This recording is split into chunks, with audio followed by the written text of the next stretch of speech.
The need for skilled welders across many different industries is giving those with the right training and education opportunities to choose a career path that offers a great salary with strong growth potential. The welding technology degree is a great degree to have because we offer many different areas of disciplines. We offer a level 1 and a level 2.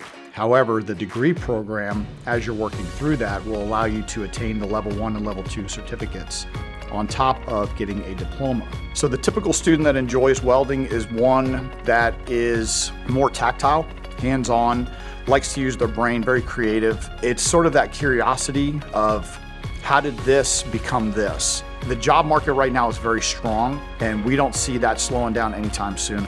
Generally speaking, you can look at anywhere between $18 to $21 an hour. For more of the specialized fields, you could see upwards of $20 to $27 an hour. It varies. If a student has the motivation to really get into their skill, there are opportunities out there where they can pretty much write their own ticket. The unique portion of our program at Gaston College is a lot of our instructors are still involved with industry. They work pretty much for us as adjuncts, or a lot of our full-time instructors have recently come from industry, and they're constantly giving feedback to the students based off of that industry experience, because we know what the employer is going to look for. If you're looking for a challenge in physical career where you can use your hands and mind, Gaston College can help you with the training you need to become a welder.